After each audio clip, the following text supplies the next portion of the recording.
नमस्कार दोस्तों, मैं आपका अपने चैनल एचवीएस स्टडीज़ में स्वागत करता हूं। इस वीडियो में आपके लिए 15 दिसंबर 2021 का करंट अफेयर लेकर आ गया हूं। साथ में हम स्टैटिक जीके और रिलेटेड करंट अफेयर का रिवीजन करते हुए चलेंगे। अगर आप इस चैनल पर पहली बार आए हो तो आपसे अनुरोध है, चैनल को सब्सक्राइब कर लीजिएगा। वीडियो अच्छी लगे तो वीडियो लाइक करके ज़रूर जाइएगा। लास्ट में आपके लिए एक क्विज़ रखा है, उस क्विज़ को ज़रूर सॉल्व कीजिएगा।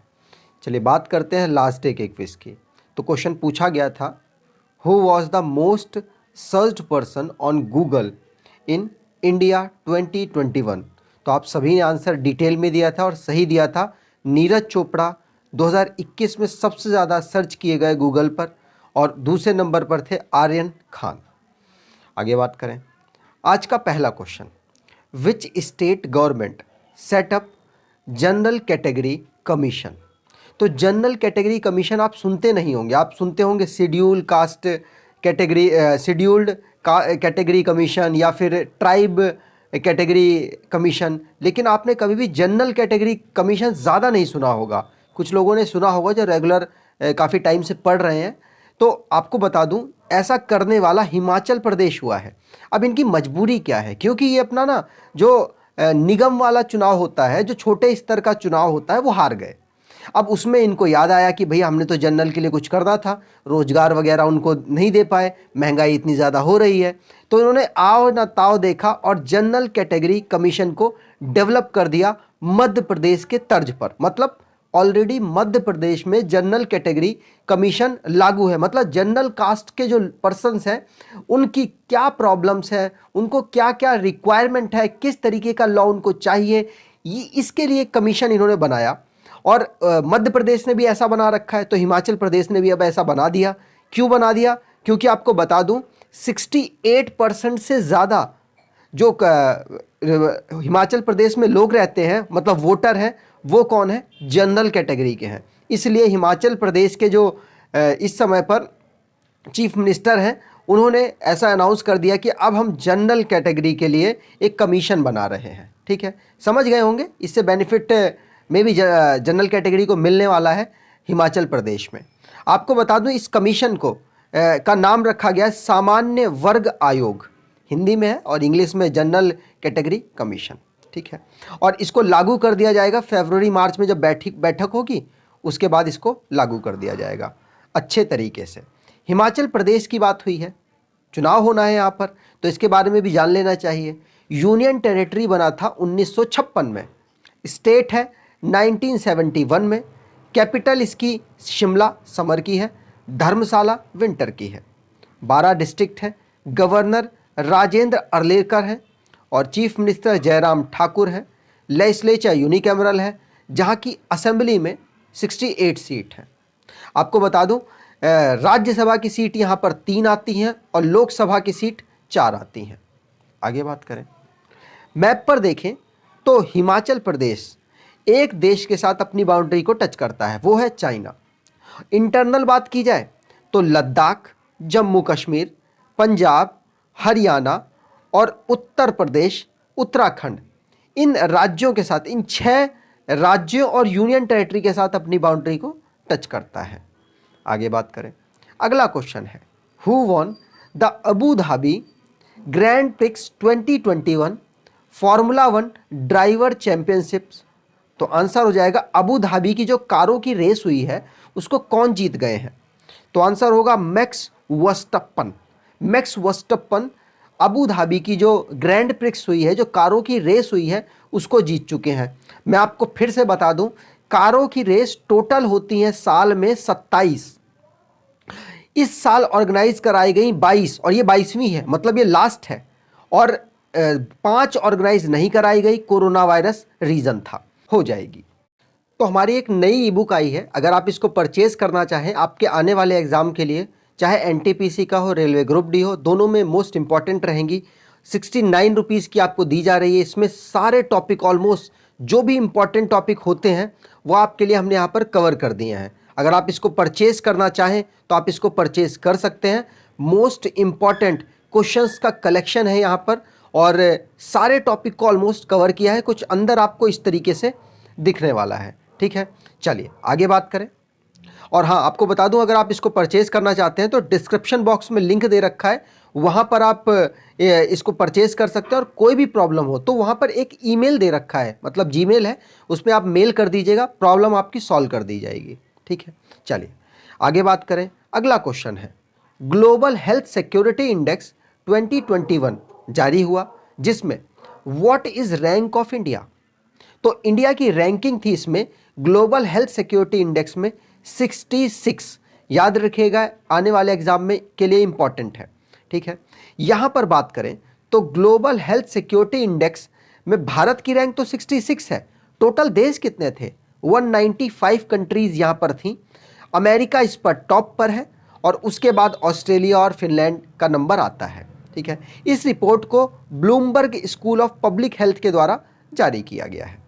आगे बात करें तो यहाँ पर आप देख सकते हैं यूएस की रैंक फर्स्ट है और ऑस्ट्रेलिया की सेकंड, थर्ड फिनलैंड की और भारत की 66 है। लास्ट रैंक पर है सोमालिया, मतलब 195 पोजीशन पर सोमालिया है। आगे बात करें तो यहाँ पर अब कुछ इंडेक्स से रिलेटेड क्वेश्चंस हैं, उनको रिवाइज कर लेते हैं। पहला पढ़ लिया। दूसरा है वर्ल्ड टैलेंट रैंकिंग, कल गलती से टॉलेस्ट निकल गया था तो माफ़ कीजिएगा। टैलेंट रैंकिंग रिपोर्ट है जिसमें भारत की रैंक है 56। भारत की रैंक टैलेंट में कितनी है? 56। अगर बात की जाए महाराष्ट्र की तो महाराष्ट्र टॉप पर है इंडिया स्किल रिपोर्ट 2022 में, और पुणे सिटियों में टॉप पर है। जितनी भी सिटीज़ हैं उनमें टॉप पर है पुणे, और राज्यों में महाराष्ट्र टॉप पर है। Fortune India most powerful women 2021 में निर्मला सीतारमन भारत की सभी महिलाओं में मोस्ट पावरफुल है, मतलब पहली रैंक इनको दी गई है। एशिया पावर इंडेक्स 2021 में फोर्थ पोजीशन पर इंडिया है और फर्स्ट पोजीशन पर यूएसए है।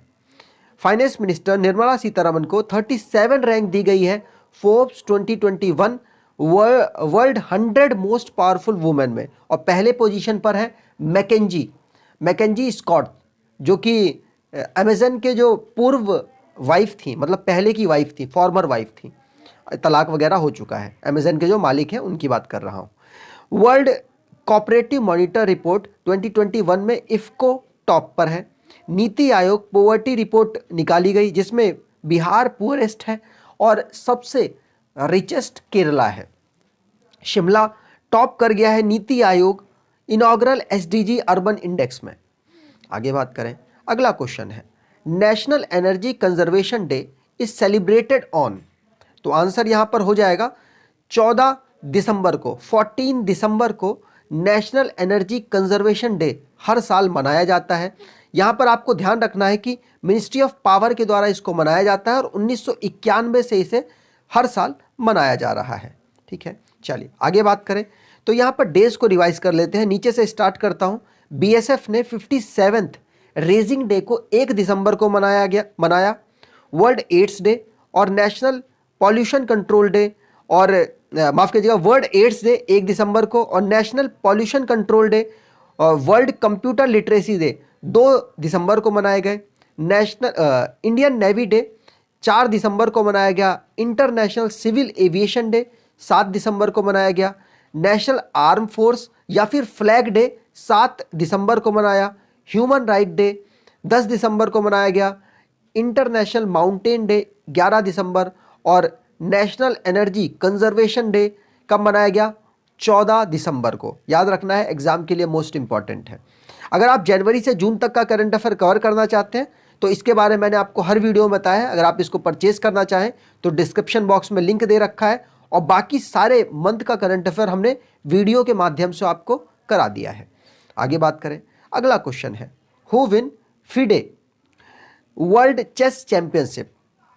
तो आंसर यहां पर हो जाएगा Magnus Carlsen. Magnus Carlsen world chess championship जो फिडे के द्वारा ऑर्गेनाइज कराई गई उसको जीत चुके हैं। ठीक है, यहां पर बात की जाए मैग्नस कार्लसन है कहां के, तो ये बिलोंग करते हैं नॉर्वे के। इन्होंने हराया किसको है, तो इन्होंने रशिया के प्लेयर हैं इयान नियोमोची, कुछ इस तरीके से नाम है, आप इनको देखिएगा। ये इसको इन पर्सन को हराया है, रशिया से बिलोंग करते हैं। अगर बात की जाए फिडे की तो इंटरनेशनल चेस फेडरेशन या फिर वर्ल्ड चेस फेडरेशन, इसका हेडक्वार्टर कहाँ पर है, तो लुसाने स्विट्जरलैंड में है। लेकिन एक बार क्वेश्चन पूछा गया, जो फिडे है इसको फाउंड कहाँ किया गया था? तो आपको याद रखना है, फ्रांस की कैपिटल पेरिस में इसको फाउंड किया गया था 1924 में। प्रेसिडेंट इसके अरकादी दोरकोविच है। आगे बात करें, अब यहाँ पर जो भी स्पोर्ट्स से रिलेटेड है उनको रिवीजन कर लेते हैं। पहला पढ़ लिया है, दूसरा है इंडिया 41 मेडल जीत कर लाया है एशियन यूथ पैरा गेम्स में। आपको याद रखना है, अभी भारतीय team Asian youth para game खेल कर आया जहाँ पर 41 मेडल जीते हैं। Manipur senior women national football championship जीत चुका है और ये केरल में ऑर्गेनाइज कराई गई। संकेत महादेव सागर जो कि गोल्ड मेडल जीते हैं कॉमनवेल्थ वेटलिफ्टिंग चैंपियनशिप 2021 में। इंडिया की शटलर है पीवी सिंधु जो कि सिल्वर मेडल जीत कर लाई हैं बैडमिंटन वर्ल्ड फेडरेशन में वर्ल्ड टूर फाइनल में 2021 में टूर्नामेंट कराया गया। और कहाँ कराया गया ये आपको बताना है। रशिया क्रोएशिया को डेविस कप में हरा चुका है, मतलब डेविस कप को रशिया जीत चुका है और हारा कौन है? क्रोएशिया हारा है। ठीक है, अगला बात करें तो लुइस हैमिल्टन जो कि सऊदी अरेबिक के ग्रैंड प्रिक्स को जीत चुके हैं। बैडमिंटन वर्ल्ड फेडरेशन के द्वारा विक्टर एक्सेल्सन और ताई सू जिंग जिनको प्लेयर ऑफ द ईयर चुना गया है 2021 का।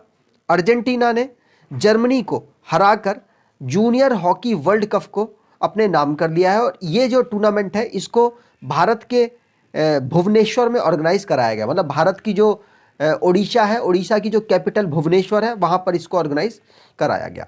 आगे बात करें, अगला क्वेश्चन है ISRO and which phone company collaborate to strengthen research and development of NavIC messaging service. तो आंसर यहाँ पर हो जाएगा इसरो और ओप्पो, इन दोनों ने कोलैबोरेट किया है जिससे कि रिसर्च और डेवलपमेंट में ताकत मिल सके, जिससे कि मैसेज की जो सर्विस है और उसको बेहतर किया जा सके जहाँ पर नेटवर्किंग की सुविधा थोड़ी सी लो है। इसके लिए इसरो और ओप्पो ने कोलैबोरेट किया है, मैंने आपको यहाँ पर बता दिया। इसरो की full form Indian space research organisation. अगर बात की जाए ओप्पो इंडिया की, वैसे ओप्पो चाइनीज़ स्मार्टफोन बनाती है, चाइनीज़ स्मार्ट डिवाइसेस बनाती है। ओप्पो इंडिया की मैन्युफैक्चरिंग यूनिट है नोएडा में और रिसर्च एंड डेवलपमेंट सेंटर है हैदराबाद में। दोनों याद रखना है, एग्जाम में कोई भी पूछा जा सकता है। आगे बात करें तो अब रिवीजन करते हैं जो भी टेक्नोलॉजी से रिलेटेड करंट अफेयर बना। पहला पढ़ लिया है, दूसरा है एयरटेल जो कि इन्वेस्ट कर रहा है इंडिया में स्टार्टअप इनोवेशन चैलेंजेस जो भी आ रहे हैं उसके ऊपर। Microsoft cyber security skill training programme को इंडिया में स्टार्ट कर रहा है। इंडिया के ओरिजिन है, मतलब इंडिया से बिलोंग करते हैं अनिल मेनन जो कि स्पेसएक्स और नासा की पहली फ्लाइट सर्जन के रूप में काम करेंगे। 7th India international science festival को पणजी गोवा में मनाया गया। स्काईरूट ने टेस्ट फायर किया है इंडिया का पहला privately build cryogenic rocket engine जिसका नाम है धवन फर्स्ट। जितेंद्र सिंह ने इंडिया की पहली वर्चुअल साइंस लैब को बच्चों के लिए इनॉग्रेट किया है, मतलब लॉन्च किया है। IBM ने अपना क्लाइंट इनोवेशन सेंटर मैसूर में खोलने की घोषणा कर दी है। Alphabet increment artificial driven drug discovery startup isomeric lab को ओपन कर चुका है, मतलब लॉन्च कर चुका है। माइक्रोसॉफ्ट ने भारत में AI स्टार्टअप स्टार्ट किया है। ठीक है, मतलब आर्टिफिशियल इंटेलिजेंस से स्टार्टअप को सपोर्ट करेगा भारत में। ठीक है, चलिए आगे बात करें। अगला क्वेश्चन है who receives doctor Ada S स्कूदर oration award. तो जो जिन पर्सन को दिया गया है वो मोस्ट इंपॉर्टेंट। ये अवार्ड तो मैंने कभी किसी एग्जाम में नहीं देखा, ऑलमोस्ट मैंने भी बहुत सारे एग्जाम जब दिए थे अपने टाइम पर कभी नहीं देखा, लेकिन जिन पर्सन को दिया गया है वो मोस्ट इंपॉर्टेंट है। तो आंसर यहाँ पर हो जाएगा अजीम प्रेम जी। अजीम प्रेम जी को डॉक्टर इदा एस स्कूडर ओरेशन अवार्ड दिया गया है। ये अवार्ड मैं आपको याद करा दूंगा क्योंकि रेगुलर मैं इसको आपको रिवाइज कराता रहूँगा। तो अजीम प्रेम जी आपको मालूम होगा विप्रो लिमिटेड के चेयरमैन हैं और फाउंडर भी हैं। इनको 10th annual doctor Ada S Scudder humanitarian oration award दिया गया है। ठीक है, चलिए अगला क्वेश्चन है, Karnataka and which organisation signed LOU, LOU का मतलब है letter of understanding, as a part of code Unnati. तो आंसर यहां पर हो जाएगा यूएनडीपी। कर्नाटका और यूएनडीपी दोनों मिलकर एलओयू एक डेवलप कर रहे हैं कोड उन्नति। मतलब इसका क्या है, तो मैं आपको बता दूं, अगर आपको बिजनेस करना है तो आपको आपके बिजनेस को सुगम बनाने के लिए, आसान बनाने के लिए, आपको ज़्यादा नॉलेज नहीं है बिजनेस के क्षेत्र में, फिर भी आप आसानी से बिजनेस को स्टार्ट कर सकें, जिसके लिए कर्नाटका ने यूएनडीपी के साथ साइन अप किया और एक उनका इनिशिएटिव है कोड उन्नति, जिससे कि वो जो नए नए एंटरप्रेन्योर बन सकते हैं, जो पॉलिटेक्निक करके आए, जो आईटीआई करके आए, अगर उनकी जॉब नहीं लगती है तो वो अपनी बिजनेस की तरफ आगे बढ़ सकते हैं। और जो घरेलू महिलाएं हैं उनको अट्रैक्ट करने के लिए इस इनिशिएटिव को चलाया गया है। किसके द्वारा? कर्नाटका स्टेट में चलाया गया है। और हेल्प कौन कर रहा है? माफ़ कीजिएगा, यूनाइटेड नेशन डेवलपमेंट प्रोग्राम, मतलब यूएनडीपी के द्वारा इसको चलाया जा रहा है। ठीक है, यूनाइटेड नेशन डेवलपमेंट प्रोग्राम की बात करें तो इसको फाउंड किया गया था 1965 में। इसका हेडक्वार्टर न्यूयॉर्क में है और इसके अचीम स्टेनर एडमिनिस्ट्रेटर है, मतलब हेड है।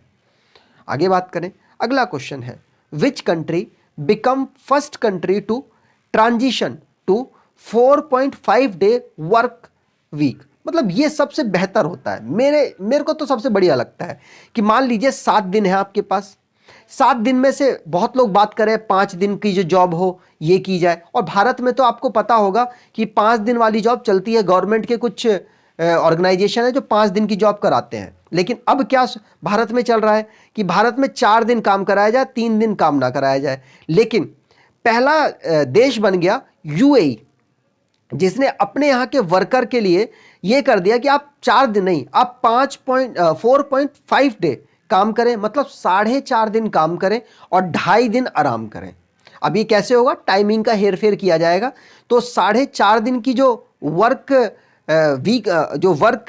वीक फॉर्मेट है, इसको यूएई बन गया है, जिसने अपने यहाँ पर लागू कर दिया है और 1 जनवरी से लागू हो जाएगा। यहाँ पर बात की जाए तो किस तरीके से किया गया है, मंडे से थर्सडे तक तो 7:30 से 3:30 बजे तक काम करना पड़ेगा, मतलब सुबह से दोपहर तक। और फ्राइडे में 7:30 बजे से उनका वर्क स्टार्ट होगा और 12 बजे ख़त्म कर देना है। तो इस तरीके का कुछ शेड्यूल बनाया गया है यूएई के द्वारा और 1 जनवरी से लागू होगा। और ये पहली कंट्री बन गया है जो कि 4.5 डे पर वीक काम कराएगा अपने यहाँ पर। ठीक है, यूएई की बात हो गई तो यूएई की बात कर लेते हैं। अबू धाबी इसकी कैपिटल है, करेंसी इसकी दिरहम है और प्रेसिडेंट इसके खलीफा बिन जायद अल नयान है। आगे बात करें आज के क्विज की, who appointed as the new head of UNICEF. तो मोस्ट इंपॉर्टेंट ऑर्गेनाइजेशन है, सारी डिटेल इसके बारे में लिख दीजिएगा। अगर आप इसकी डिटेल जितनी बार लिखेंगे, यकीन मानिए आपको आपके दिमाग में उतनी बार राइट हो जाएगा और जब आप पेपर में रिकॉल करेंगे तो आसानी से आप रिकॉल कर पाएंगे। तो आपसे अनुरोध है, इसको लिखिएगा ज़रूर सारी इन्फॉर्मेशन। अगर आपको वीडियो अच्छी लगी है तो एटलीस्ट लाइक करके ज़रूर जाइएगा और अपने कुछ दोस्तों तक ज़रूर शेयर कीजिएगा। और चैनल पर पहली बार आए हैं तो सब्सक्राइब कर लीजिएगा, जिससे कि आपको नोटिफिकेशन इस वीडियो का मिलता रहे। और भी बहुत सारी वीडियोस आपको इस चैनल पर मिलती रहेंगी। एनटीपीसी की सीरीज़ मैं स्टार्ट कर रहा हूं, अब देखिएगा आपको कैसी लगती है और जैसा सजेशन हो प्लीज़ दीजिएगा। धन्यवाद।